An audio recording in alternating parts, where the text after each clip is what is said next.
বন্ধুরা, অনেক দিন পর তোমাদের সাথে শেয়ার করলাম কাশ্মীরের ডাল লেকের ভিডিও। আমরা কিছুদিন আগে কাশ্মীর গিয়েছিলাম, ঠিক টেরোরিস্ট অ্যাটাক হওয়ার কিছুদিন আগে। এরপরে এত বড় একটা ঘটনা হয়ে গেল যে আর তোমাদের সাথে কিছু শেয়ার করতে আমার ইচ্ছে করেনি, আমাদের মন মেজাজ ভালো ছিল না। তবে আমরা কিন্তু খুব সেফলি ঘুরে এসেছিলাম।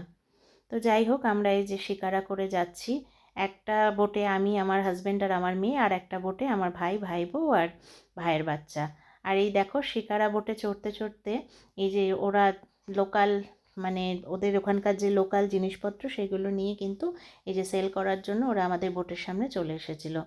ওই বোটে অনেক কিছুই ছিল, ঘর সাজানোর জিনিস, ছোট ছোট বোট, নৌকা, সব কিছু আমরা কিছু কিনেও নিয়েছিলাম ওখান থেকে। তারপর আমরা এই যে শিকারা রাইডস এনজয় করছি। এই যে আমার মেয়ে। স্বপ্ন ছিল একদিন কাশ্মীর যাব আর এই ডাল লেককে খুব কাছের থেকে দেখব। সেই ভগবান আমার স্বপ্নটা পূরণ করেছে। ভগবানের কাছে অনেক ধন্যবাদ। বইতে দেখে পড়েছি, ক্যালেন্ডারে দেখেছি, কিন্তু কোনো দিন ভাবতে পারিনি যে নিজের চোখে এই ডাল লেককে সামনে থেকে দেখতে পাবো। আর এর যা সৌন্দর্য কি বলবো। আস্তে আস্তে আমরা চলে আসলাম এই যে ফ্লোটিং মার্কেট। এইটা কিন্তু পুরোটাই ডাল লেকের জলের উপরেই তৈরি এই মার্কেটটা। এখানে যাওয়ার একমাত্র উপায় এই ছোট ছোট বোটগুলো করে।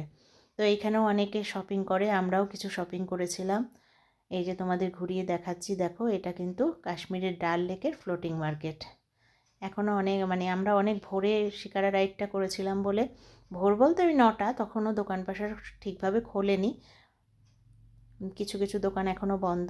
যাই হোক, খুব এনজয় করেছিলাম আমরা শিকারা রাইডটা। তারপর যা ঘটলো কাশ্মীরে, তার জন্য আর মানে মন চায়নি যে আমরা এই ভিডিওগুলো তোমাদের সাথে শেয়ার করি। এতদিন পর মনে হলো সব কিছু যখন ঠিক হয়ে গেছে, এখন একটা একটা করে ভিডিও দেওয়া যেতেই পারে। কেমন লাগলো তোমাদের কাশ্মীরি ভিডিও জানিও।